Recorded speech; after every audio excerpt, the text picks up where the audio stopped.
mais do que uma entrevista, é menos do que um debate. É uma conversa com contraditório, em que no fim é mesmo a opinião do convidado que interessa. É um debate em que eu perco sempre. O Perguntar Não Ofende é um podcast assinado por mim, Daniel Oliveira, o que não faz chorar. Quase sempre sobre política, às vezes sobre coisas realmente interessantes.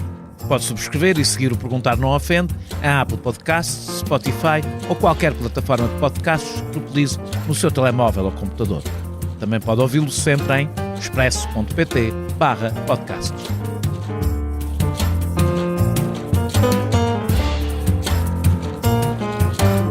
O artigo de Fátima Bonifácio, assim como as intervenções policiais no bairro da Jamaica ou o que aconteceu nas quadras de Alforagide, perturbou a boa consciência de um país que se recusa a enfrentar o seu próprio racismo. Mas os ciganos nem sequer têm direito a essa tolerância de fachada. Com eles, o racismo é explícito, agressivo e transversal a toda a sociedade portuguesa. Sempre com o mesmo argumento. Não se querem integrar. Como disse a ministra Francisca Van Dunen, o racismo é um crime perfeito. Quem o comete acha sempre que a culpa foi da vítima. A tese de que os ciganos não se querem integrar baseia-se num pressuposto difícil de sustentar, o de que gostam da sua própria pobreza. Deixo aqui números. Quase um terço dos ciganos vive em barracas ou perto disso. Um terço dos ciganos tem como principal fonte de sustento o rendimento social de inserção. A sua taxa de participação no mercado de trabalho formal é de 35%. E a baixa escolaridade não explica tudo. Quase todos denunciam discriminação na procura de emprego. Mais de 15% dos ciganos não sabe ler nem escrever. E cerca de um terço não tem o primeiro ciclo completo. Só 2,5% têm o ensino secundário e só 0,1% têm licenciatura. Mas há boas notícias. Provavelmente graças ao RSI, o número de estudantes ciganos no básico e secundário duplicou entre 1997 e 2016. E mesmo sendo baixo, o número de rapazes e raparigas no secundário é semelhante. Há uma relação direta entre o grau de escolaridade e a fonte de rendimento ou o nível de contacto com a população não cigana. A exclusão dos ciganos tem um lastro histórico. Foram 500 anos de perseguição, com açoitamentos públicos, sedentarização forçada, institucionalização de crianças para a inserção e proibição do uso da língua, dos seus trajes e das suas celebrações.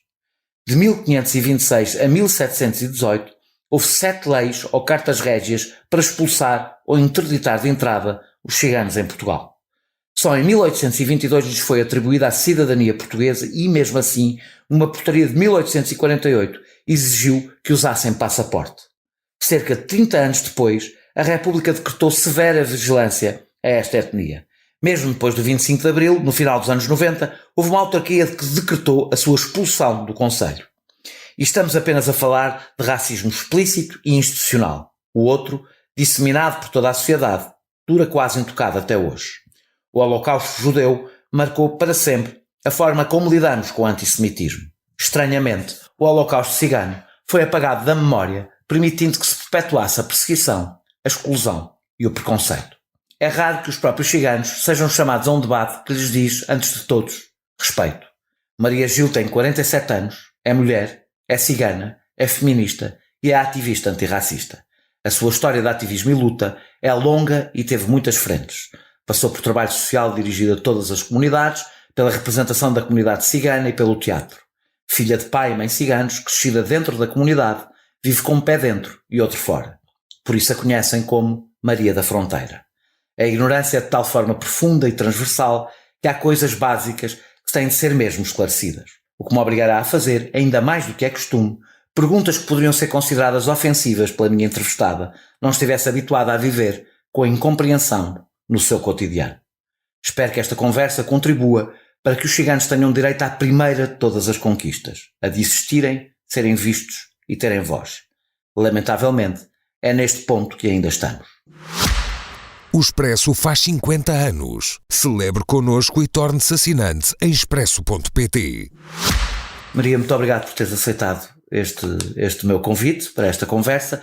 Eu começo por pedir que fales um pouco de ti.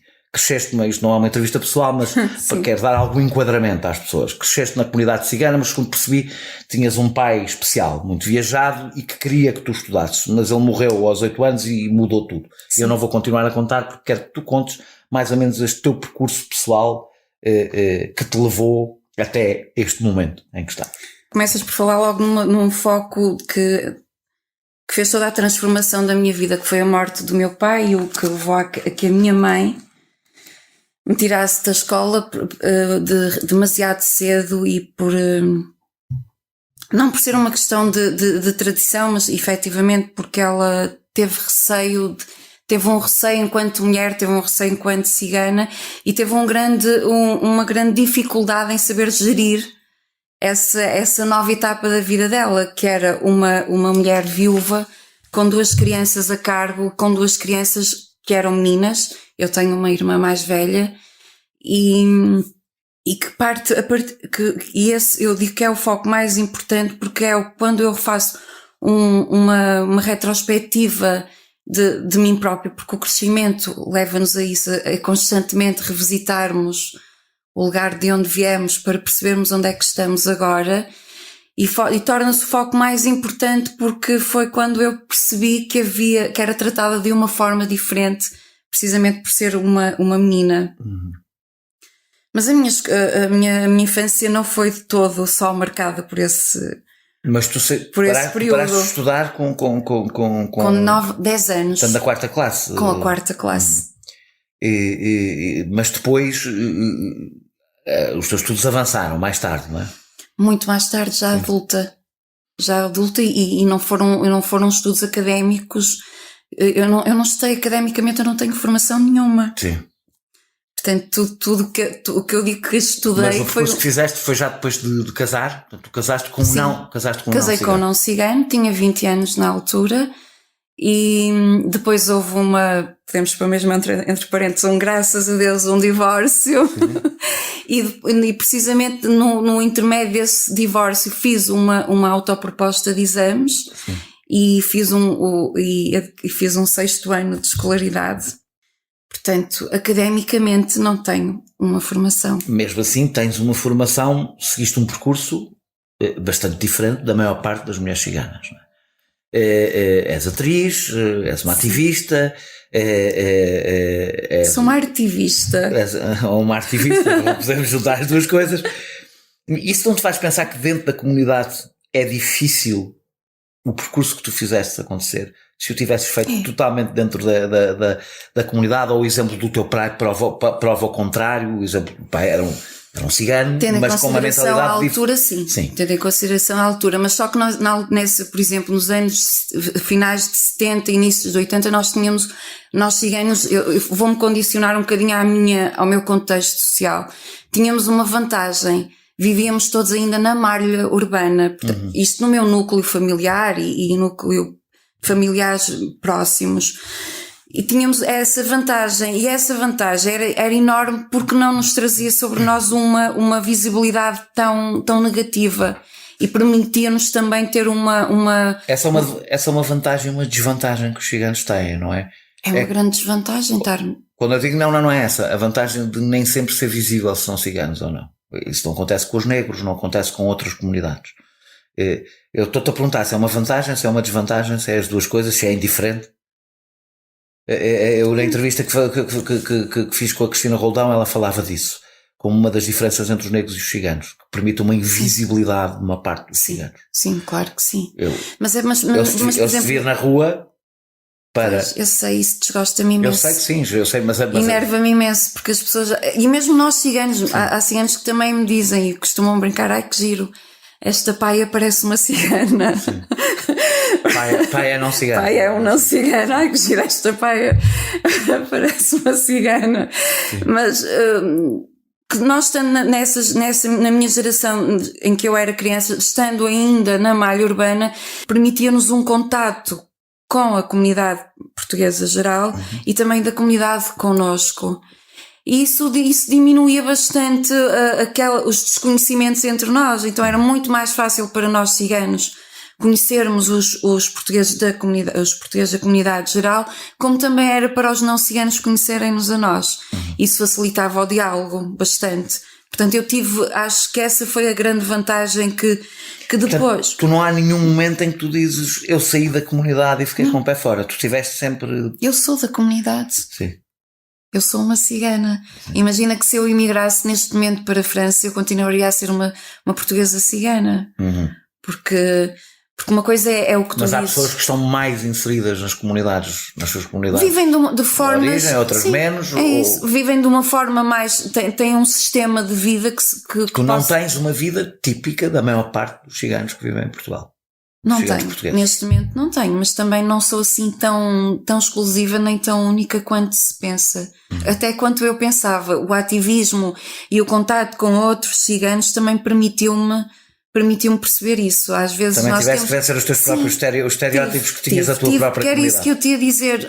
Atualmente nós ciganos, em relação ao que estávamos a referir em relação aos estereótipos da imagem, aos estereótipos da forma de viver e de querer viver e da tal ideia de que nós nos autoexcluímos e vivemos só em grupos e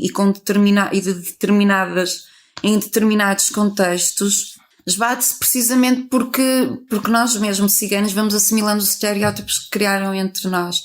Então, à partida é muito comum entre ciganos, quando há uma fuga à regra da forma de viver, da forma de vestir, da aparência, eles levam a que questionem como ciganos. Muitos ciganos perguntam, mas tu não és mesmo cigana. Pois não, tu vives fora das comunidades. Teu pai e a tua mãe eram mesmo ciganos. Tu utilizas, e não é só tu utilizas, o que tenho visto em toda a literatura que se utiliza a expressão comunidades ciganas. Sim, e não várias. Comunidade. E a minha pergunta é se achas se há grandes diferenças sociais, regionais, porque se utiliza a expressão comunidades por alguma razão. Achas que quais são as grandes diferenças que existem? Não estou para que faças aqui. Obviamente as condicionantes geográficas vai moldando também as comunidades. São muito importantes. Por exemplo, um cigano de Bragança, que tendencialmente são os ciganos da comunidade que nós chamamos de chabotos, são totalmente diferentes, por exemplo, dos ciganos da comunidade do Porto. E mesmo no Porto temos comunidades diferentes entre si. Mas que tem a ver com o quê? Tem a ver com a forma de falar, tem a ver da forma das tradições, da forma como gerem as suas vivências também. Tem a ver na forma como verbalizam, como falam, tem formas muito diferentes de falar e de práticas e de ações do seu cotidiano que acentuam diferenças entre nós. Por isso nós chamamos comunidades diferentes. Por exemplo, é possível uma comunidade dizer-te que uma mulher não veste calças e noutra comunidade dizer que a mulher veste calças. Portanto, há comunidades em que dizem que a mulher não pode trabalhar ou não pode ter um determinado comportamento e noutra, mesmo ao lado, na mesma cidade, diz-se absolutamente o contrário. Na tua vida cotidiana, aliás, pegando nisso, que os ciganos dizem que tu pareces cigano, no sentido, portanto, lá na volta, tu sentes no teu cotidiano o racismo em relação aos ciganos? Muito. No teu cotidiano, na tua vida? No meu cotidiano, e sinto, olha, por exemplo ou seja, lá está, eu tenho essa proteção que é a imagem, não é? A minha imagem, o facto de eu ter esta imagem muito... que difere da ideia estereotipada dos ciganos, da forma de vestir dos ciganos, a aparência dos ciganos. Eu há bocado, quando eu me perdia de falar nisso, mesmo nós ciganos, quando entramos, assumimos os estereótipos, que tanto que quando temos crianças loiras, o que é normalíssimo.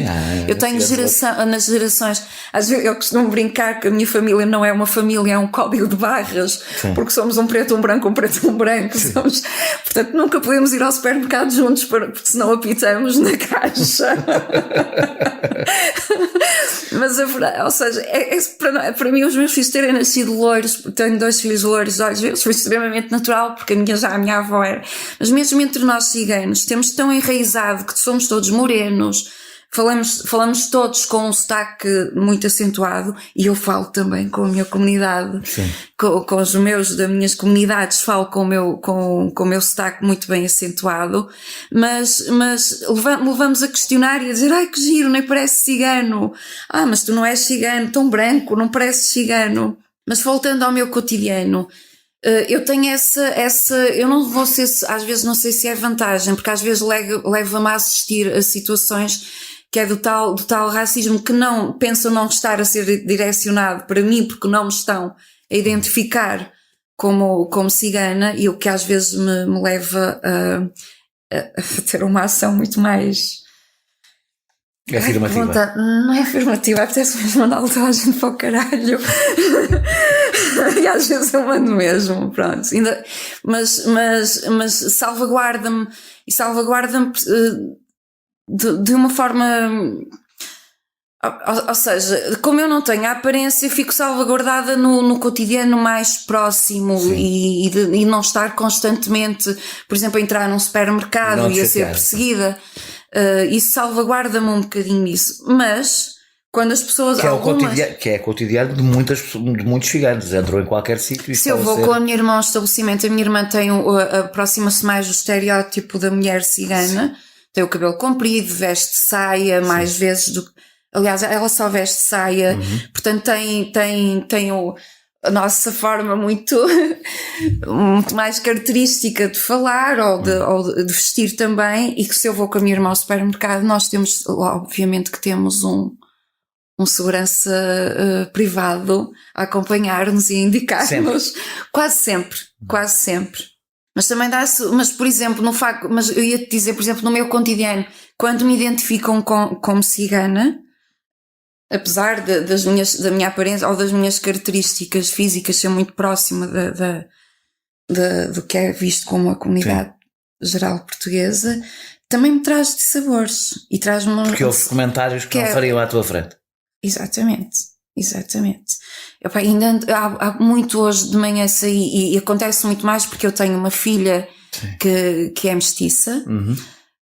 E acontece muito mais, por exemplo, quando venho com a minha filha. Ainda hoje tivemos um episódio recambulesco. Eu estava com a minha filha, vinha na rua e estava um senhor estava a pedir na rua e tinha um letreiro que dizia que era demasiado jovem para ir para a reforma, mas demasiado velho para encontrar um emprego. E um senhor de idade começa eu vinha a passar com a Marianinha, ela tem 13 anos, vinha a passar pela mão, e o senhor começa a disparatar, a insultar, e porque vem para aqui os pretos, e o país é dos pretos, e o país é dos ciganos, e as putas as brancas que vão com os pretos. Eu fiquei gelada, porque eu vinha com a minha filha que tem 13 anos, e o senhor era um senhor com alguma idade. Era um senhor muito próximo dos 70. Até que eu tive que me insurgir, porque estou com a minha filha, mas também não vou permitir que a minha filha assista ao meu silêncio perante isto. E disse: o senhor está-se a exceder, e o senhor está a ser racista, e o senhor está a ser xenófobo, e o senhor está-me a incomodar muito gravemente, e está-se a dirigir, está a disparar em todas as direções, ou está-se a dirigir a mim e à minha filha como alvo? E o senhor reiterava os insultos. E graves. Ou seja, há uma banalização no insulto racista e uma banalização no insulto ao estrangeiro, ao insulto ao migrante, o insulto ao negro e o insulto ao cigano. Esse então é transversal e ultrapassa todas as barreiras. E quase não tem pressão social contra, não é? Não, ao contrário de outros, que apesar de tudo começa a haver alguma pressão. Eu não consegui, por exemplo, travar o senhor, virei-lhe as costas, foi feio. E feriu-me porque eu estava acompanhada com a minha filha. E ter que quebrar aquele limite de ter que me insurgir para uma pessoa que é uma pessoa mais velha, que é um homem que a partir... Eu sei que a idade não é um posto. A idade não pode ser assumida como um posto, mas que a partir pela educação que eu tenho, dirigir-me de uma forma mais impetuosa para uma pessoa mais velha também me incomoda. Incomoda-me porque eu não posso, contraria aquilo que eu ensino, por exemplo, aos meus filhos, que é precisamente o respeito pelas pessoas mais velhas. Embora tenha já mudado um bocadinho essa ideia de que, e faço-os também ver que a idade não é um posto. És conhecida por Maria da Fronteira e ouvi-te dizer numa entrevista que vives entre duas culturas. Nós já falámos um bocadinho disso. Achas que o teu ativismo feminista, e vamos falar um bocadinho disso, só é possível porque vives com um pé fora da comunidade? Era possível seres a feminista que és se vivesses totalmente inserida dentro da comunidade? Claro que não era. Não era possível, mas eu tive que pagar uma... Porquê é que não era possível? Não era possível precisamente porque há uma pressão muito grande sobre a mulher cigana para conservar alguma cultura e algumas das tradições. Algumas tradições que não são tradições, mas são hábitos da assimilação da cultura portuguesa. São os tais hábitos que eu ia-te falar há bocado. A comunidade cigana não é mais machista do que a média hoje da comunidade portuguesa? Não. Achas que não é? Não. O machismo é uma assimilação da cultura portuguesa. E é transversal o machismo. Eu estou a dizer que uma coisa não impede a outra. Ou seja, pode ser uma assimilação e depois aconteceram não sei quantas transformações da sociedade portuguesa, felizmente, nos últimos 50 anos, sobretudo desde o 25 de Abril, lentas, umas mais lentas, outras mais rápidas, e elas não terem acontecido com a mesma velocidade numa comunidade que pode estar mais fechada ou menos fechada.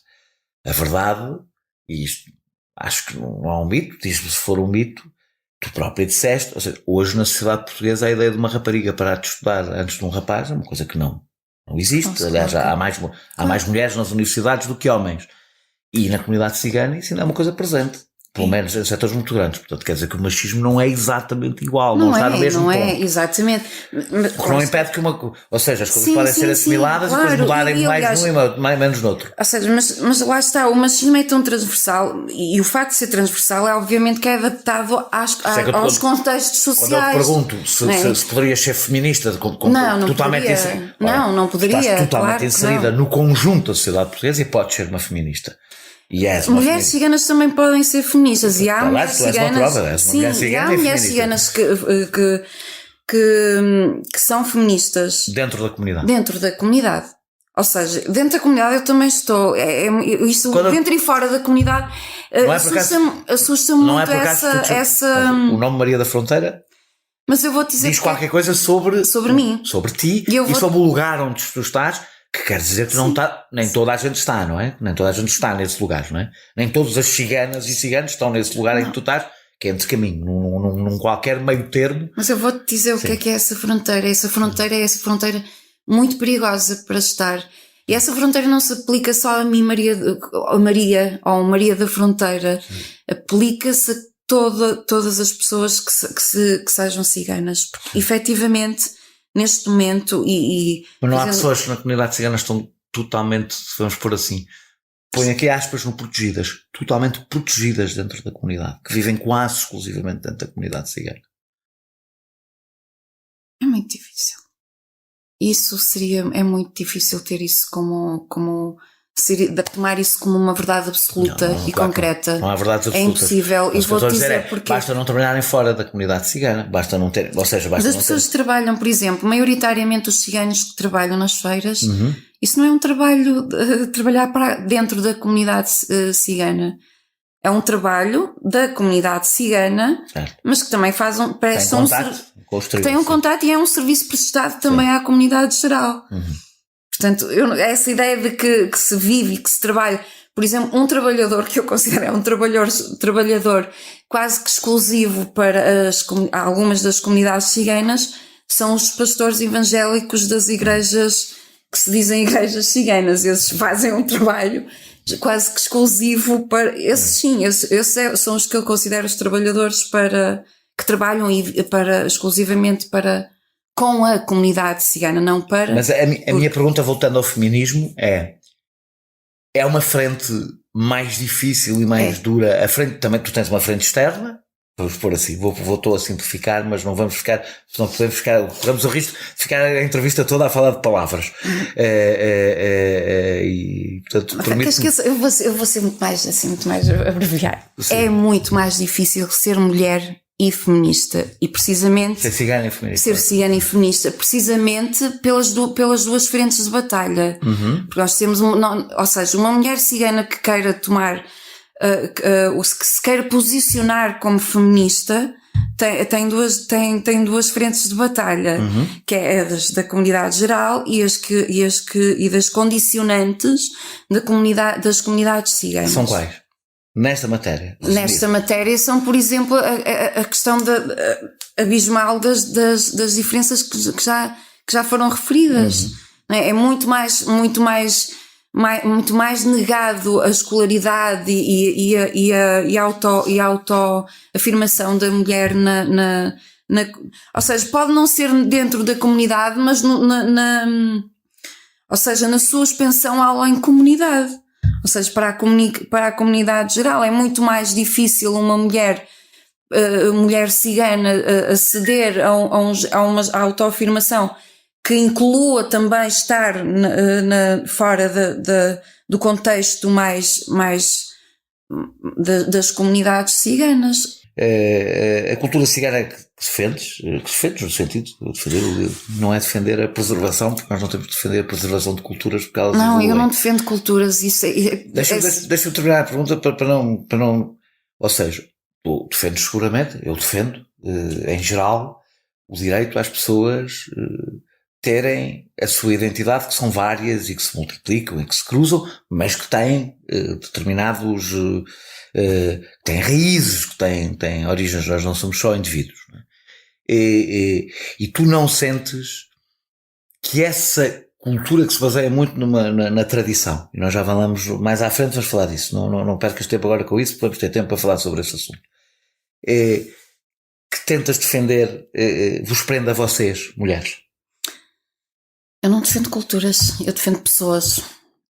Quando eu digo que sou uma ativista, quando eu digo que sou uma ativista pelos direitos humanos, eu não posso dizer que defendo culturas, porque as culturas têm que obrigatoriamente ser moldáveis e adaptáveis às circunstâncias. E isso implica moldar e adaptar a cultura cigana? Sim, claro.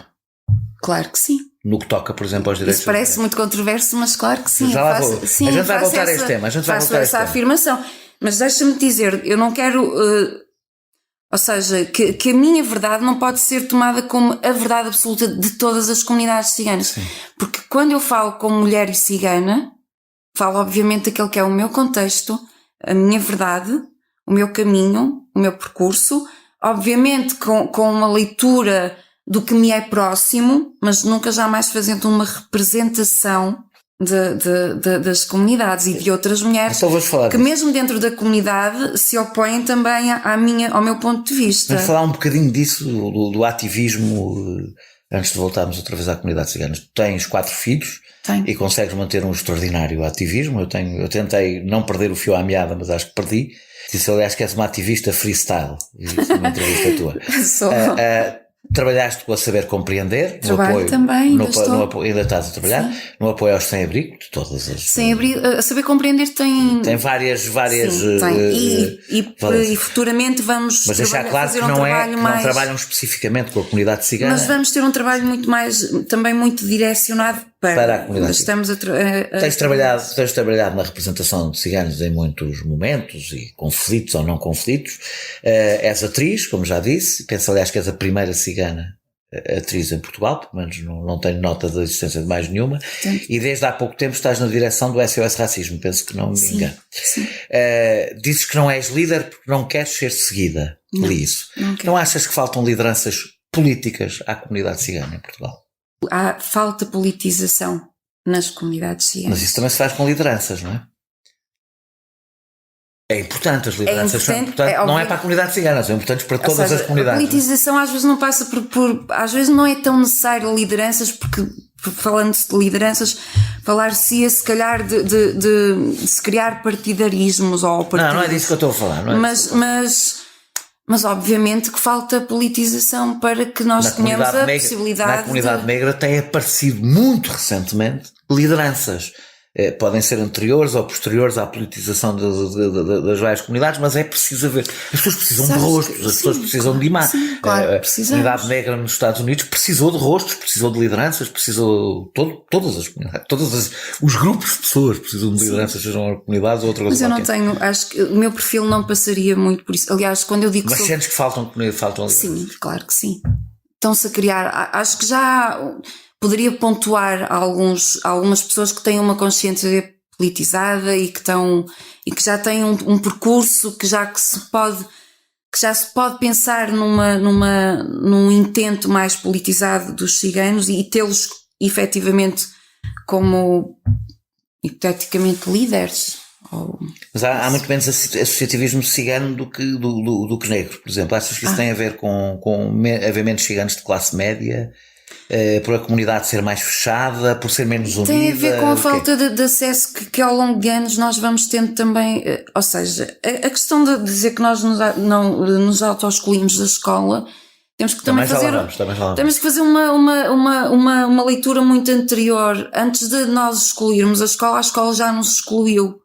Portanto, ou seja, tendencialmente vêm as comunidades ciganas com os problemas, como o problema e os seus problemas, mas não, sem se fazer uma leitura de que nós somos o resultado dos problemas que nos causaram. E esta análise, o facto de não termos a escola. Não há o risco aí de um discurso de vitimização, não. Sim. Não é de todo vitimização. Aliás, eu acho que eu jamais empregaria na minha forma de ver, de focar esta questão como vitimização. Não tem a ver com vitimização. Quando te querem retirar a tua identidade, a tua autoestima, a tua visibilidade, e quando te dão um estado de cidadã, mas não com um assumir da tua identidade, porque é isso que se passa, e é isso com que eu me identifico. Eu sou uma cidadã portuguesa, mas sou uma mulher cigana, com o meu posicionamento enquanto mulher cigana e com a minha formação como mulher cigana. Curiosamente, no inquérito. As grandes exclusões de que vem efetivamente o passado levam-nos a uma ruptura com as estruturas sociais, com as instituições que essas mesmas também fomentaram esse afastamento. Eu só te estava a querer interromper porque eu gostava de voltar a este tema mais à frente, de uma forma um bocadinho mais difícil e organizada, mas antes disso quero só ainda falar um bocadinho da história da liderança e da consciência política. O inquérito onde fui buscar grande parte daqueles números, eu fui buscá-lo a 2 sítios diferentes, mas neste especificamente do Observatório das Comunidades Ciganas, 28% dos inquiridos, um inquérito de ciganos, responderam que quem melhor os defende é a Segurança Social. 16% disseram que é assistente social e menos de 5% diz que são as associações ciganas. Isto não retrata uma comunidade escravizada pelo assistencialismo, ou estão a falar para fora, são ciganos a falar para fora, qual é a razão? Mas isto é uma comunidade, ou seja, quando a comunidade diz quem melhor me representa é a Segurança Social e os assistentes sociais, isto não é uma comunidade, ela própria que se auto-subalterniza em relação. Grande parte da comunidade cigana existe essa cultura da subalternização à Segurança Social porque não conhecem, não lhes é apresentada de uma forma muito explícita outras alternativas e concretas. Sim, pensar que 1/3 dos ciganos tem como principal rendimento o rendimento social de inserção, nós iremos lá. Nós somos 3,40, 60% de utentes do RSI. É uma coisa quase estruturante de uma comunidade, independentemente das vantagens que essa. Eu sou um feroz defensor do RSI, que fica aqui claro. Um feroz defensor do RSI e da função que teve. Eu também. Mas da função que teve. Agora, da função que teve e mas que tem, mas não se pode. Não se pode transformar numa forma de relação do Estado com uma comunidade. Não pode. Não pode porque também tem as suas falhas, efetivamente. Quando tem as suas vantagens, também tem as suas falhas. E uma das falhas que eu aponto é precisamente esse assistencialismo que não é assistencialismo, é paternalismo. Que é terrível, é quase como que... E é assustador. Eu nem sei como é que te devo fazer esta observação, porque lá está, porque eu estou sempre na tal fronteira, eu tenho que ver sempre as duas coisas pelos dois lados. E quando tu há bocado fizeste aquela observação de que às vezes é falar para fora, porque muitas pessoas que dependem do RSI e é necessário falar para fora. Nós temos ainda uma subalternização à Segurança Social, e essa subalternização leva-nos a ter medo, Porque quando tu tens medo de perder a tua subsistência que depende do RSI, não se perde a liberdade de dizer tudo aquilo que se pode dizer e que se deve dizer, e às vezes apontar e às vezes questionar. Conheces seguramente a afirmação de que os ciganos não se integram porque não querem. Ouviste seguramente isso muitas vezes.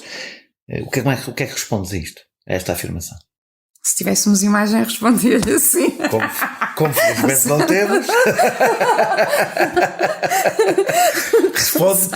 Responde-me sem o correspondente vocabulário. Então, lá está, lembra-se quando eu te falei, há quase como uma turistificação das causas ciganas, das problemáticas ciganas e de nós não nos queremos integrar. Então vamos lá visitá-los e fazer sempre as mesmas perguntas, a mesma fotografia para o postal. Sim.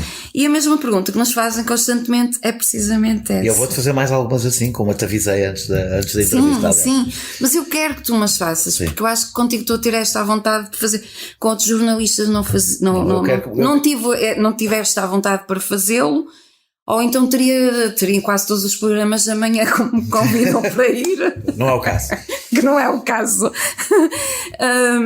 Ou seja, falar de isso é tão violento, ouvir isso, que nós nos auto-excluímos. Isso é uma das violências com as quais nós somos constantemente, que nos é constantemente infligida. Esse tipo de pergunta, para mim, dizer que eu me auto-excluo da Mas até vamos pôr isto ao contrário. É violento no sentido em dizer, isso é uma clara definição de dizer que não nos veem como parte integrante de um país que é o nosso. Então vamos pôr a coisa ao contrário. O que é que diz àqueles que dentro da comunidade avisam que a integração destruirá a cultura cigana? É uma tanga. É o quê? É uma tanga. Aí isto é a Porte. É o lado trifeiro que fala. Pronto, nós dizemos é uma tanga. É uma tanga, sim. Nós também dizemos. É uma tanga porque não vai destruir coisíssima nenhuma. Porque, ou seja, se nós fizermos. É que eu às vezes ponho esta pergunta de uma forma absolutamente sincera e provavelmente muito simplista. Eu também. Estás a falar com uma pessoa muito simplista. Há três comunidades da diáspora, por assim dizer, que são os arménios, os judeus e os ciganos, que são tipicamente, há outras, mas vamos ficar nestas três europeias. Há uma característica: os arménios têm um território, têm um território de origem que simbolicamente se ligam, os judeus têm uma religião, os ciganos têm a sua tradição. Não têm uma religião própria, adaptaram-se às religiões dos países onde estão, mesmo as línguas têm mais do que uma, e não têm um território de origem, claro, nem sequer é relevante, mas é indefinido. Portanto, a minha pergunta é: o que sobra é o modo de vida. De facto, se o modo de vida muda radicalmente, enquanto a comunidade cigana desaparece. Isso pode não ser um problema. Não, seria um problema. Seria essa radicalização de mudança. Atenção. Quando eu digo que é moldável, quando eu falo no moldável, tem precisamente, ou seja, a pergunta era, desculpa. A minha pergunta é: o que é que respondes à comunidade? Ou seja, fazendo a inversão da pergunta. Não distrai. Porque há pessoas na comunidade que dizem isso, imagino. Sim, dizem. Grande parte da comunidade pensa isso e às vezes até faz essa afirmação de uma forma muito inconsciente, porque há uma coisa que nos foi retirada aos ciganos, principalmente, eu falo nos ciganos no contexto no nosso país, em Portugal, que nos foi retirada a memória. E quando um povo é retirado a memória, e a memória é retirada principalmente porque desde o momento em que somos portugueses e é-nos retirada a memória escrita nos anais da história de Portugal, é-nos retirada... A maior parte das cidades que eu dei sobre a história dos ciganos em Portugal, vista praticamente, mas muito há muita mais história. Não sabem sequer que isto aconteceu. Nem ciganos também a sabem. Ou seja, a grande perda dos ciganos foi precisamente essa: o não saberem a sua história e a perda da autoestima, que é o não saberes a tua história. Por isso é que nós portugueses, quando Não vamos... sabem, pois não. Não. E isso nós portugueses também não a sabemos. Sabemos da história contada, Claro. da forma que é contada, mas não a sabemos toda a história. Mas a questão é? é claro, com certeza, mas a comunidade cigana, provavelmente, a minha pergunta é se sabe mesmo, por exemplo, sabem, os judeus têm muito presente na sua identidade, o Holocausto é uma coisa muito presente hoje na identidade dos judeus. Pois, bem sei, são as duas principais vítimas do Holocausto, são os judeus e os ciganos não sabem isso, pois não, a maior parte da comunidade portuguesa muito pouco sabem, infelizmente. E nós não perdemos, não vamos, de forma alguma, vamos perder a tradição cigana, e eu vou-te dizer porquê. Porque nós, neste momento, os ciganos que consideram, ou que chamam de tradição, é uma subcultura. E vou-te dizer porque é que é uma subcultura. Quando há 30, 40 anos atrás começou a gentrificação, aquela retirada da malha urbana, do convívio entre as várias comunidade geral. Na altura, eu recordo-me, em 76, eu já tinha mais ou menos a memória do regresso dos retornados, os cabo-verdianos a chegarem a Portugal e no Porto. Eu cresci em Gaia, havia uma comunidade já mais ou menos acentuada de cabo-verdianos, mas com a gentrificação, que foi a criação dos bairros gueto, ou seja, os ciganos foram criando foram criando práticas de subculturas, ou seja, eles foram tão inseridos naquele gueto, onde estavam pessoas também vindas da classe mais desfavorecida, pessoas que também foram retiradas, por exemplo, dos centros históricos, dos centros da cidade, e retirados para fora da cidade, e foram condicionados a um cerco, a um gueto. E foram criando subculturas e necessidades de defesa, de autodefesa, e a necessidades de corresponder também à defesa. E o contato entre ciganos, ao contrário do que se pensa, também foi-se desmolido. Esta ideia de sermos comunidades também parte muito por isso. Foram partidos. Sim, também fomos muito, ou seja, foi-se muito acentuando os ciganos do bairro. Há ciganos que se identificam. Não, nós, os ciganos e os ciganos do bairro.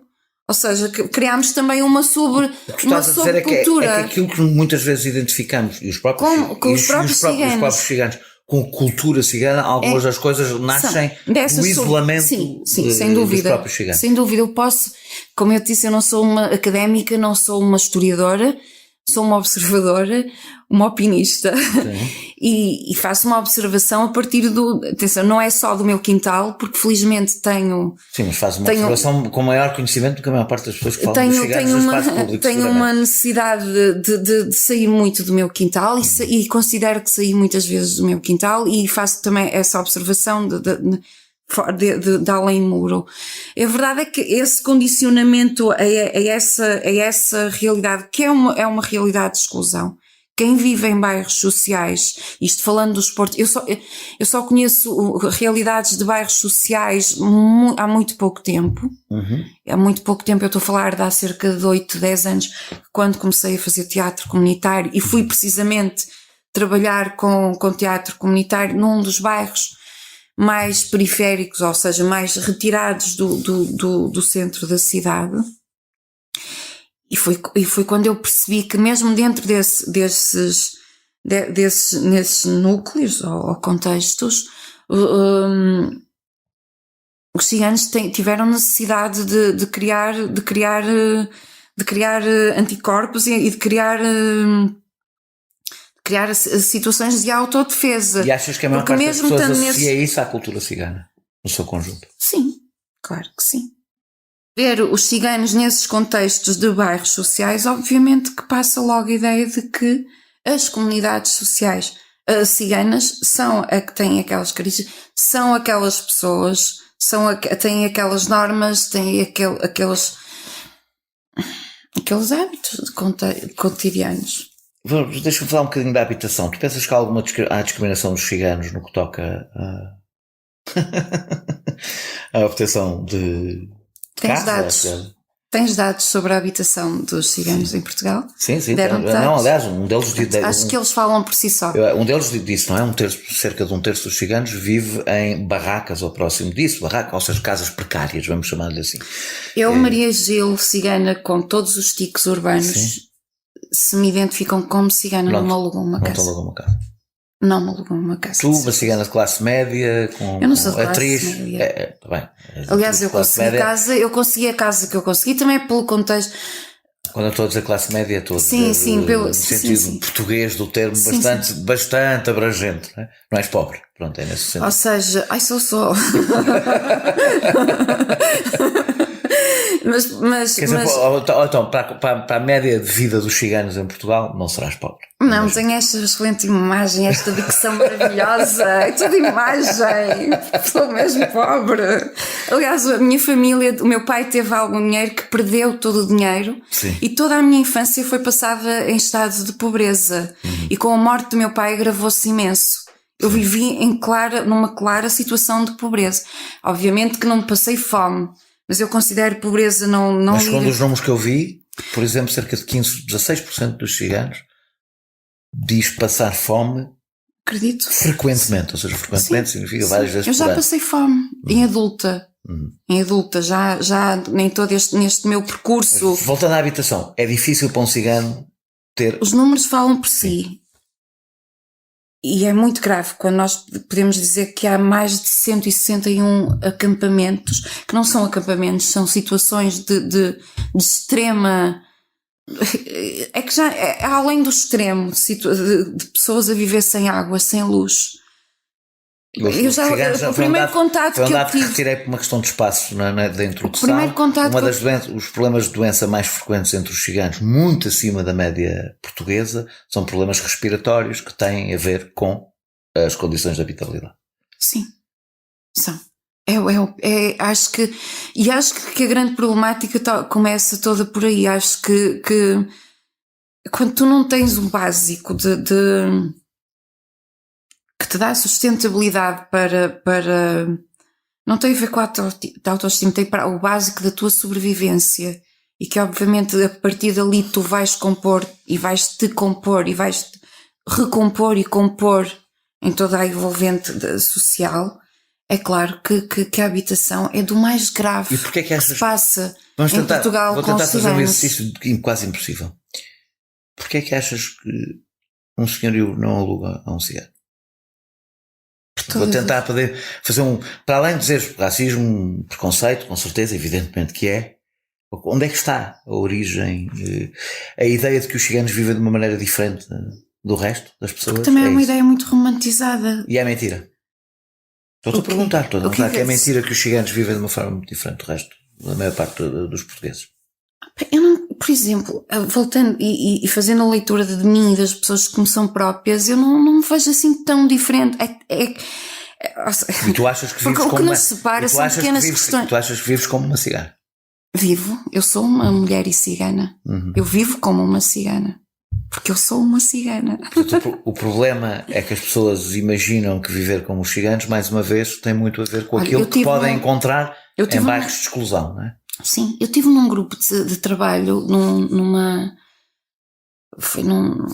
era uma ação de formação, mas um grupo de coisas de brancos que se candidatam e conseguem ganhar uns tostões para as associações deles, e depois convém ter lá uns ciganos. Eu tive uma sorte imensa porque levaram-me à Croácia. Eu nunca tinha ido à Croácia. Nós fomos fazer uma visita a um acampamento onde, na Croácia, neva, uma parte onde neva, onde estavam crianças em contextos completamente de exclusão, mas depois nós voltámos para o centro da cidade, onde fomos comer com talheres de prata. Sim. Que bem. Eu não consegui comer nos talheres de prata, porque eu sabia que haviam crianças que tinham sido deixadas lá atrás e que havia um projeto que estava a trabalhar para o bem das comunidades. Era tão fixe que houvesse imagens disso para ficar bem a minha ironia. E nesse grupo de trabalho contava, mas agora vamos para a Hungria, e um dos membros, que não era português, eu já nem me lembro do nome do senhor, disse, não, mas estes ciganos que nós vimos não são mesmo os ciganos. Os ciganos são aqueles que nós vamos ver na Hungria. aqueles que vivem mesmo em toldo e que vivem de fogueiras e que vivem completamente fora da sociedade. Uau! Tipo, ou seja, já é tão assumido que é uma forma, que a forma de viver daquelas condições é uma forma de viver, e há um romantismo quanto a isso, mas que tem a ver é muito perigoso. Também tem a ver com a ideia da imagem dos ciganos nómadas, não é? Ora, Sim. E os ciganos eram nómadas, Sim, não é? sim. E parte da cultura cigana resulta, como de outras culturas nómadas, somos nómadas. Eu resulta acho no que nós facto de serem nómadas e deixaram de ser como... somos nómadas. Eu acho que nós somos mais migrantes, somos mais do que outra coisa. Hoje em dia já não há comunidades nómadas Em Portugal ainda há. Mas ou seja, É muito recente o facto tenderão a desaparecer porque tem a ver com o modo de vida hoje, não é das comunidades ciganas, é de toda a gente, mas e da economia, sabes que a sedentarização dos ciganos não foi uma questão imposta. Quando se fala da obrigação da sedentarização cigana, foi imposta pela realidade. Uma parte das funções que os ciganos desempenhavam enquanto nómadas tendem a desaparecer. Que eram os jornaleiros, ou seja, uns eram jornaleiros, outros vendiam gado. Sim. Na nossa chegada em Portugal era quase que exclusivamente o trabalho era feito de jornas. Então eu tenho uma formação marxista, portanto eu acredito mesmo que a economia molda muito a cultura, não é? Portanto, acho que em muitas coisas molda e, portanto, a economia mudou e é natural que a sedentarização dos ciganos é uma coisa inevitável, ou seja, acho eu, nas sociedades ocidentais, europeias, modernas. Mas é contraditório quando ainda até há muito bem pouco tempo, e eu considero antes do 25 de Abril muito pouco tempo, nós não podíamos permanecer muito tempo num lugar. Portanto, à partida uma sedentarização onde tu, por exemplo, imagina em casos dos ciganos nómadas que dependiam, por exemplo, das jornas, em que não te permitiam a fixação, a sedentarização, não te permitia a escolarização dos teus filhos. Não havia também, obviamente, não havia os mecanismos sociais que há hoje para que isso acontecesse. Por exemplo, quando a minha mãe me retirou da escola, não houve um mecanismo social que me fosse salvaguardar. E eu tinha uma professora que foi excelente, eu frequentei uma escola fantástica, que foi a única pessoa que foi tentar falar com a minha mãe, aliás, e que se comprometeu por palavras à minha mãe: eu pago os estudos da Maria até à universidade, porque a Maria tem todo o potencial para seguir em frente nas estudos. Mas foi a única, mas ficou por ali, então, falou com a mãe e parou. Ou seja, os mecanismos também foram evoluindo. Eu tinha isto mais para a frente, mas vou-te perguntar já. Nós, aliás, já falámos um bocadinho disto quando falámos do teu percurso. Em relação à educação na comunidade cigana, há a questão das mulheres, ou pelo menos em partes das comunidades ciganas, há a questão das mulheres. Mas também é uma... Quando eu há bocado falei de assimilação, também tem muito a ver com a nossa cultura portuguesa. As mulheres nas universidades e na escola, é muito recente. É muito recente, só que... Como é muito recente também eu há bocado ia brincar com o feminismo. Sim. Do feminismo em Portugal também é muito recente. É muitíssimo recente. Mas a verdade é que tu sentiste uma evolução muito rápida no conjunto da sociedade portuguesa, que é... Porque existe o privilégio que lhes permite chegar muito mais rápido aos lugares. A minha questão é, cabe apenas, esta é que é mesmo uma pergunta, pelo menos para mim difícil, se calhar para ti é facílima, cabe apenas à comunidade cigana resolver esta questão onde ela existe, do menor acesso das raparigas à escolarização.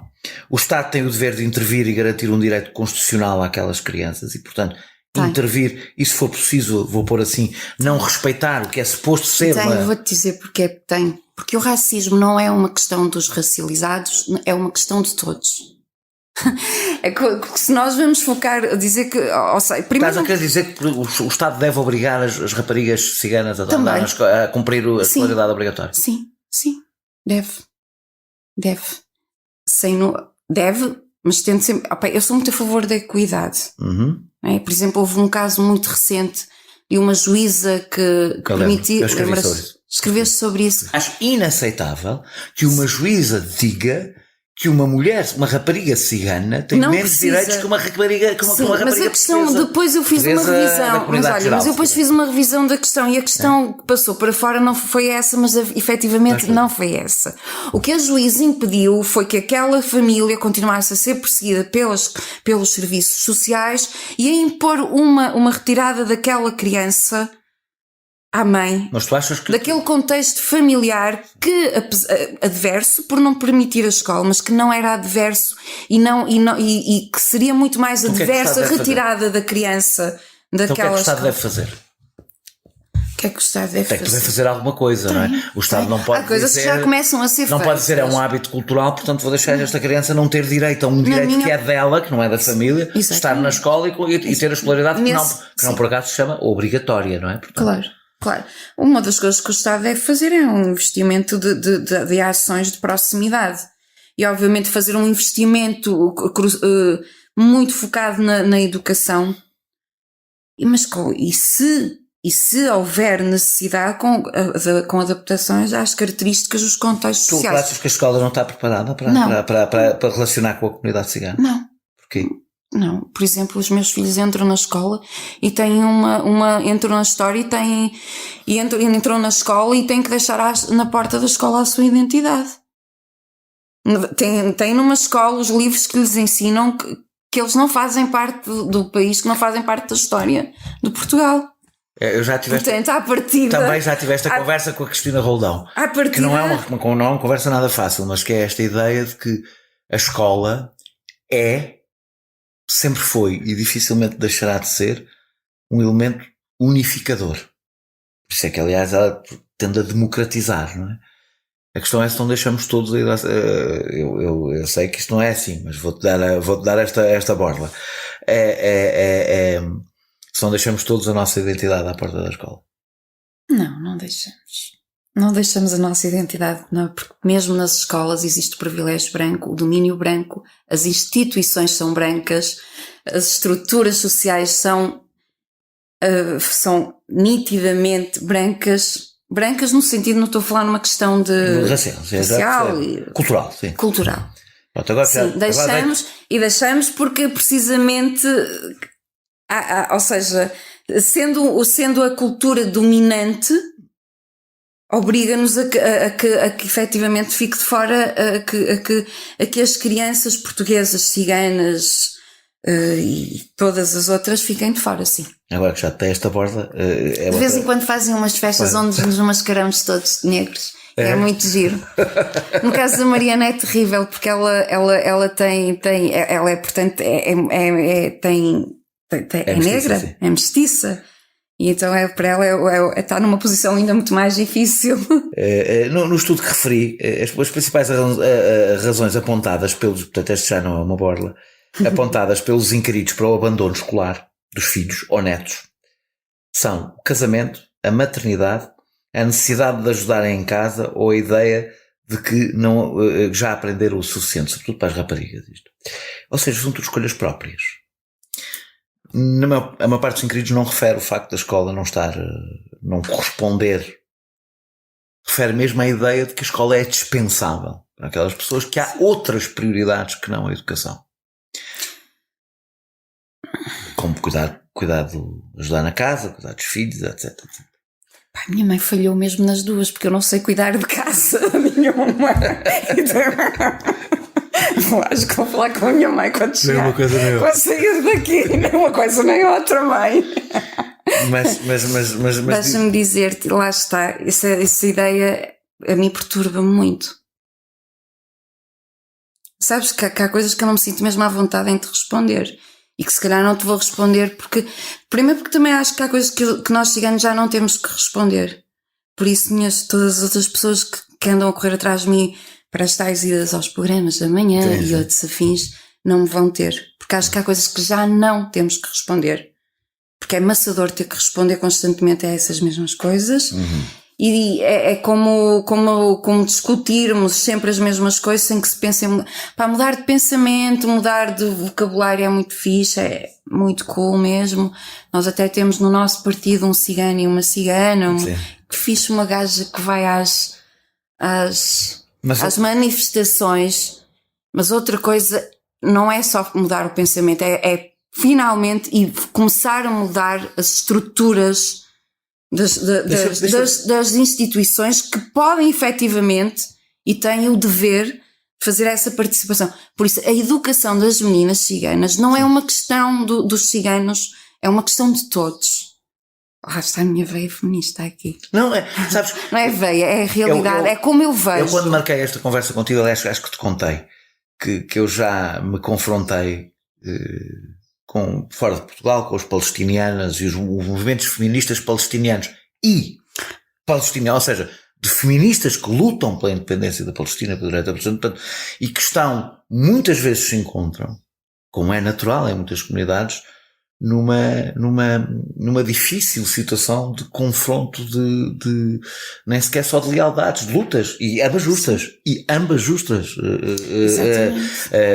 Aliás, também já aqui dei uma vez um exemplo numa conversa, não me lembro qual foi, das feministas, as sufragistas que nos Estados Unidos discutiam se as negras podiam participar na sua manifestação ou não podiam participar na sua manifestação. Não é novo, é um combate antigo, esta dificuldade este cruzamento de, eu quando aqui disse de culpas próprias, tentei sublinhar uma coisa que é difícil, que é, há na sociedade portuguesa uma cultura machista, há na sociedade cigana uma cultura machista, e tu provavelmente estás algumas vezes, uma cultura machista que não conseguiu as mesmas conquistas no conjunto da sociedade portuguesa, pela situação em que se encontra, e tu muitas vezes estou na luta das duas. E estás num cruzamento difícil. Muito difícil. Mesmo difícil. Olha, tu afinal és aquele que faz chorar, porque eu choro sempre nessa parte. É horrível, já me estou a emocionar, sim, porque é muito difícil mesmo. E leva a... Lá está, quando não há uma compreensão das coisas, às vezes leva a rompimentos, mesmo dentro das... Diz? Tu não queres fazer esse rompimento porque queres estar nas duas lutas. Porque eu sou as duas lutas. Quando há abandono escolar, uma das principais razões apresentadas para o regresso à escola é o rendimento social de inserção. Pensas que a escola é um elemento central para romper o círculo de pobreza? Imagino que sim, é quase uma paliçada. E que papel teve o RSI nisto? Eu vou-te dizer desde já uma enormidade que as pessoas ficam, agora de sentido contrário, chocadíssimas comigo. Uma das principais razões porque eu sou a favor do RSI é por ter sido um instrumento para a integração das crianças ciganas. Na escola. Na escola. E eu acho que esse é o único caminho para não populistas e não demagogos e não pessoas que querem caminhos fáceis. É o caminho a fazer, sim. Que implica, é a parte chocante que eu vou dizer, algumas injustiças relativas, por exemplo, por vezes. Sim. O RSI teve mesmo um papel no meu ponto de vista, sim. Desde que foi criado, eu dei aqui o exemplo, duplicou o número de crianças ciganas na escola. Não digo RSI, porque houve um rendimento básico da saúde. Exato. Sim, é rendimento não sei quantos garantido. Rendimento mínimo garantido. Rendimento mínimo garantido, que efetivamente esse sim teve um foi grande... sobretudo neste momento. O RSI vem com ações muito de punição e que leva às tais questões de punições que muitas vezes geram muitas injustiças. Mas tu achas que o RSI também não criou um sentimento de ressentimento em relação à comunidade cigana? É um exemplo que é muitas vezes... É assim, isso é como o cu, cada um tem o seu cu, não é? Sim. E pronto, e tendencialmente os brancos veem o cu deles e os ciganos veem o cu deles também. Sim. E o cu dos brancos normalmente acha que pronto, tem uma... deve ser um género de fetiche ou coisa do género, não gosto muito de olhar para o cu dos outros, para o cu dos ciganos. Se calhar também, pronto, nós temos um cu muito giro. Mas a verdade é que isso é... Essa é quase até aquela pergunta mais do mesmo, percebes? Que já cansa mesmo. Eu não a tinha aqui por acaso, mas veio. Mas é importante que se calhar é importante. Porque é importante. Eu já nem sei, eu não sei o que é que tu vou responder a isso, porque não sei se se eu te vou-te responder a ti e depois o que é que. O que é aproveitado? O que é aproveitado, sabes? Por exemplo, ainda há muito pouco tempo tive um debate com o miúdo, isto no Facebook. O Facebook tem muitas coisas negativas. Para nós, ativistas ciganos, foi um ponto de encontro. E uma das coisas que eu me neguei a responder a um jornalista, ele não estava a fazer a pergunta no contexto de jornalista, mas a verdade é que a formação dele é de jornalista. Sim.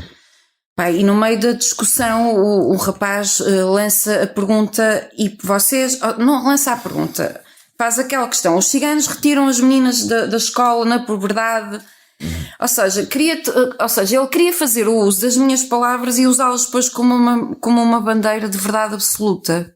E o que é que isso ia servir? Ou seja, ele estava a querer desbloquear de um ponto de vista que vinha em defesa do texto da Bonifácia, da bonifacista, como eu lhe chamo, e que vinha, ou seja, ele queria sair daquele ponto, mas depois queria criar uma verdade absoluta a partir das minhas palavras. Ou seja, ele saía da questão de bonifacista porque várias pessoas estavam a intervir contra ele, a dizer não, tu estás a ser isto, não sei quantos. Eu percebi o que é que tu queres dizer. E ele queria fazer das minhas palavras ou seja, e eu estou cansada de ter que ensinar as pessoas a pensarem por si próprias.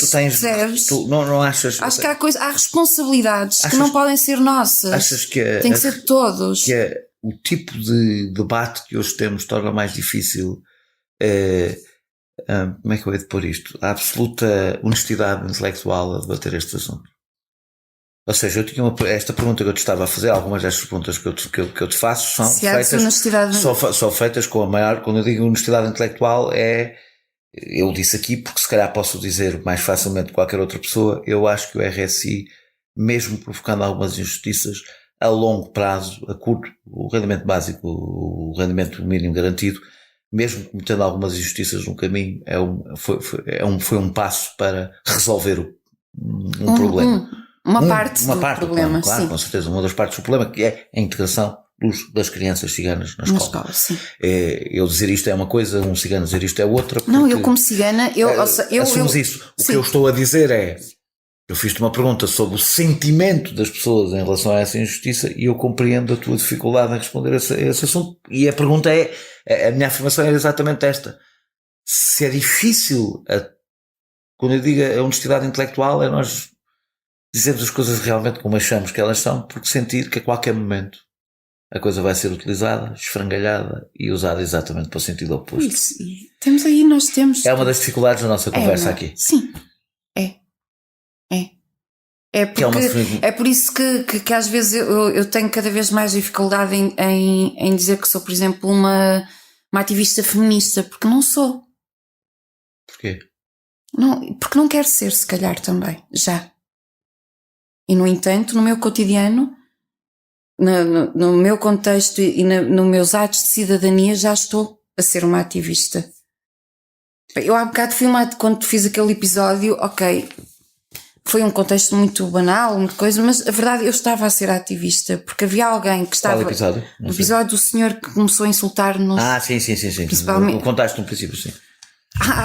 Ou seja, e cada vez me custa mais dizer que sou uma ativista, porque eu não quero, porque cai-se muito, há uma coisa que me está a assustar muito, e quando eu falo da turistificação do jornalística em relação aos ciganos, falo no perigo dos contextos, nos contextos de ativismo que vai chocar nos egos.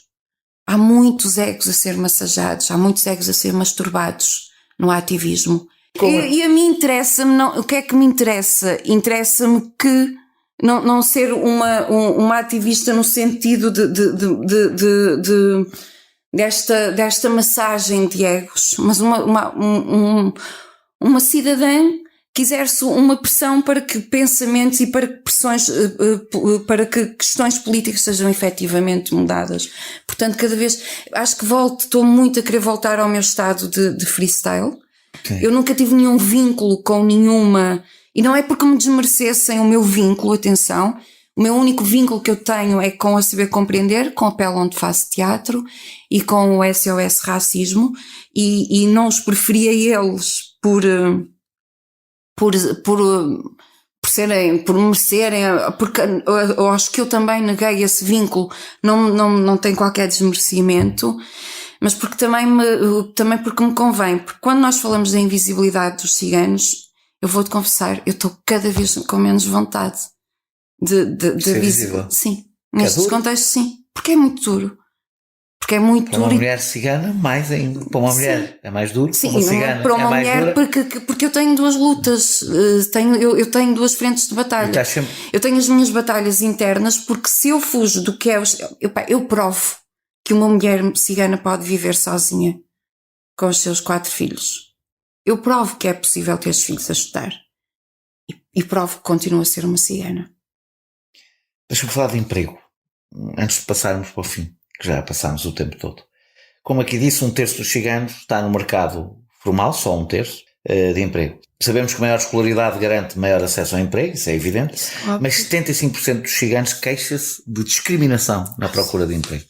Achas que é difícil as pessoas empregarem ciganos? É mais uma pergunta óbvia em relação à casa. Vou voltar ao meu contexto de núcleo familiar. Tenho a minha irmã, que ela não tem uma formação académica, também como eu não a tenho, e arranja emprego num restaurante. Ela é uma excelente cozinheira, faço já a publicidade.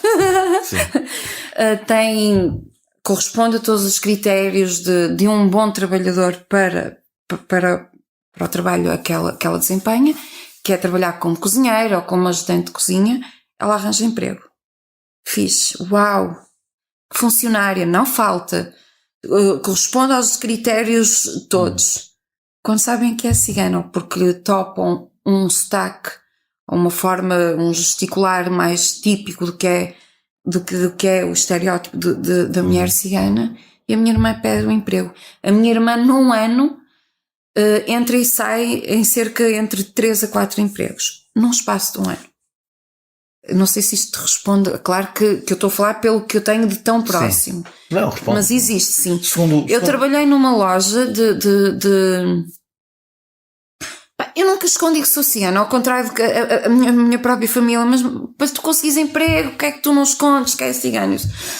Não pode, não ando com uma estrela na testa, eu não tenho a dar a dizer, mas também não tenho que esconder a minha identidade. Isso não faz para mim, o meu posicionamento não faz sentido eu esconder. Eu trabalhei, eu correspondi, era uma loja que estava a entrar num período de degradação.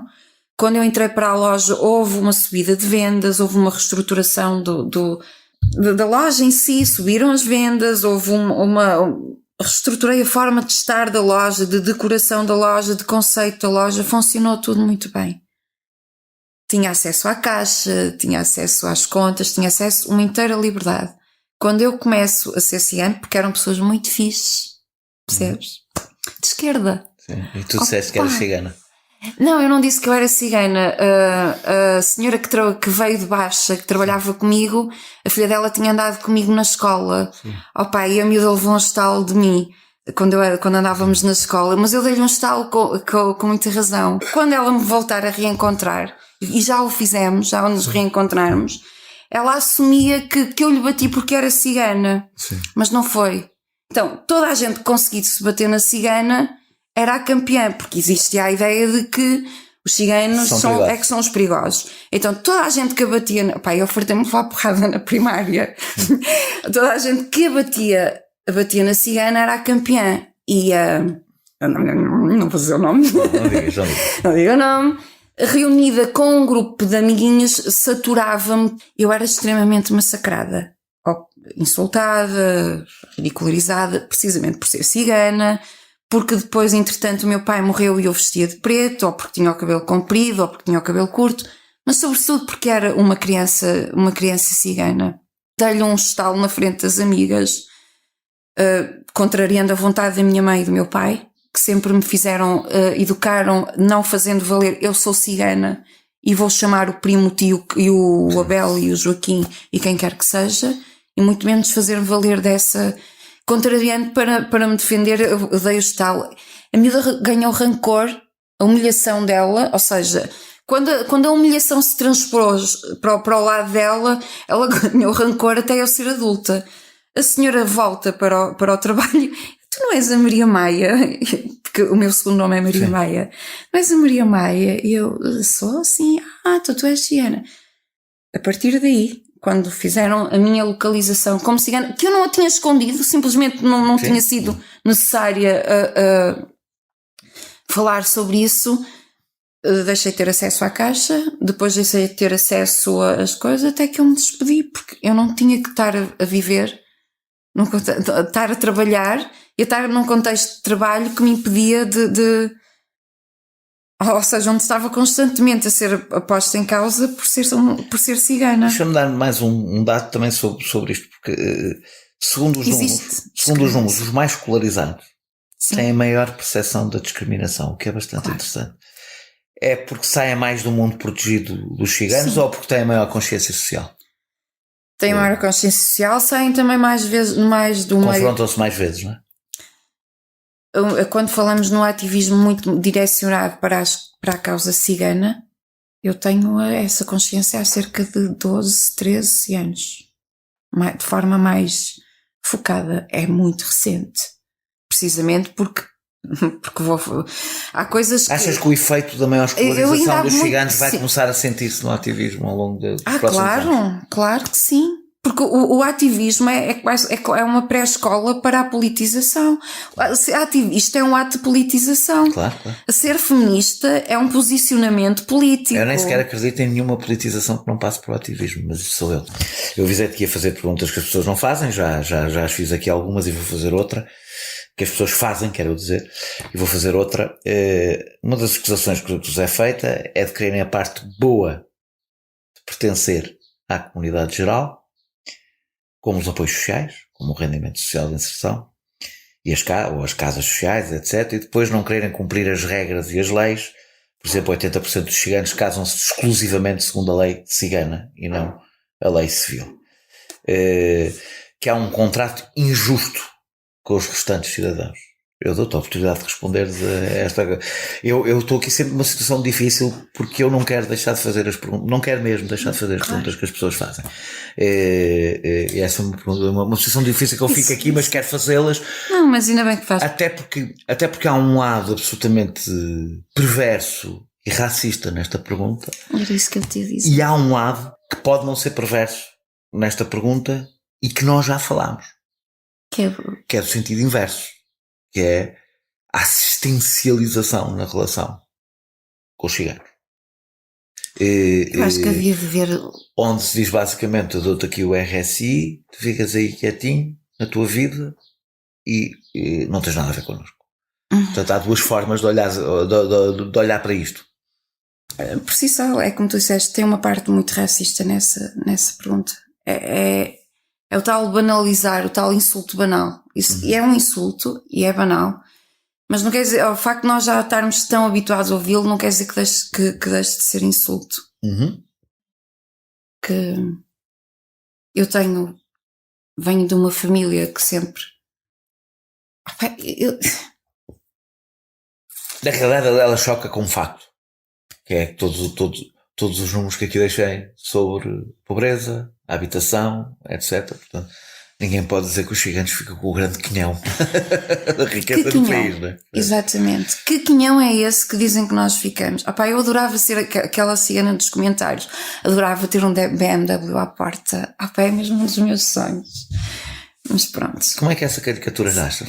Essa caricatura nasce lá está, das tais subculturas, do tal aproveitamento que tem a ver com as questões, ou seja, da tal educação da subcultura que os ciganos desses contextos, de alguns contextos adquiriram e tomam como uma tradição cigana que não é.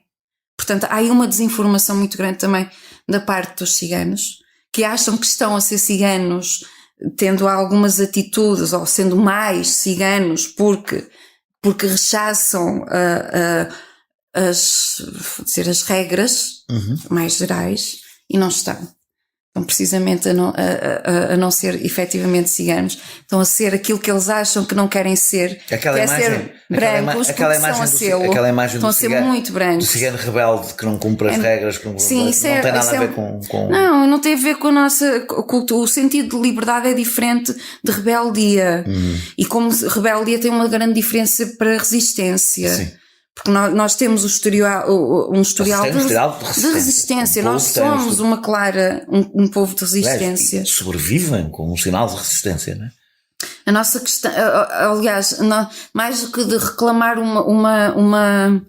quando às vezes eu digo nós existimos e resistimos, houve um período que eu usei muito nós existimos, e quando eu ia-te falar do meu vínculo às vezes às associações e ao ir às manifestações tem muito a ver com isso, com a minha capacidade de resistência. Eu sei que nunca vou estar no patamar ou da forma como as instituições ou os movimentos querem, porque os movimentos feministas, no geral, querem-nos a nós mulheres dentro dos movimentos feministas, mas sobre o que elas consideram o que é feminismo. Portanto, nós não usamos sutiã, por isso não vamos queimar sutiã. Estou a brincar mais uma vez. Mas a verdade é que, ou seja, querem-nos dentro do feminismo, usando os argumentos delas que não se empregam e que não nos trazem qualquer. Mas quando eu vou, eu sei que não os trazem porquê? Não vou gritar pela minha existência. Primeiro, os problemas das mulheres ciganas não são iguais aos problemas das outras mulheres. Não são todos iguais. Não são todos iguais. E quando eu vou porque vou pela boleia, porque infelizmente nós mulheres e ciganas, nós ciganas no geral, aqui deixa-me falar mais neste lado mais alargado, comunitário a todos, temos ainda a gritar muito pela nossa existência. Não é visibilidade. Eu disse isso, não. Existência. Ou seja, ainda há necessidade de gritar: ei, nós existimos.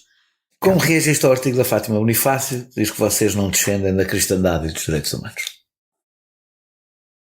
Não conhece todo os ciganos e parece-me que não conhece muito bem o contexto do seu país. E não conhece muito menos, não conhece a necessidade. Eu acho que ela não conhece o país de que faz parte. Um país que ela diz que é dela. Eu, graças a Deus, sou puta, sou feminista, sou mulher, sou cigana e sou cristã. Portanto, minha querida senhora, o que é que eu posso reagir? Reagir com insultos? Que é o que eu tenho vontade, não é? Para quem me conhece sabe muito bem que eu estou do meu lado tripeiro. Mas não ganhaste caldo? Não. Há bocado eu disse, nós sabemos que é banal. Vamos... Ainda bem que não ganhaste caldo. O caldo é péssimo nestas coisas. É péssimo. A certeza absoluta é péssima. Aliás, é isto que eles querem. Eles querem que a gente ganhe caldo para deixar de sentir. Exato. A banalização destes discursos e a irresponsabilidade dos mídia com estas questões é precisamente isso que se ganha, que se continua. Porque tu has de reparar que uma coisa que tu disseste e que não é nada novo. Ou seja, a banalização do insulto em relação ao cigano é normal. Eu calo quanto a isso não tenho. Olha que eu vou chorar e vai extrair saudade. Não vais chorar, porque nesta entrevista ninguém chora. Muito obrigado, Maria, por teres aceitado este meu convite para esta conversa, que eu adorei.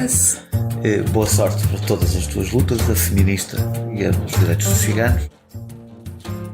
Este episódio teve a produção e edição de João Martins, música de Mário Lajinha, grafismo de Tiago Pereira Santos a partir de ilustração de Vera Tavares.